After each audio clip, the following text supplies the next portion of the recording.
ना ना ना, ये पूरा कचरा है।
सारी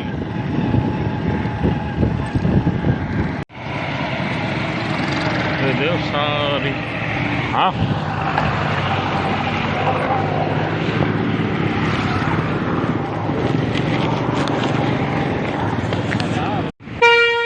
ये पकड़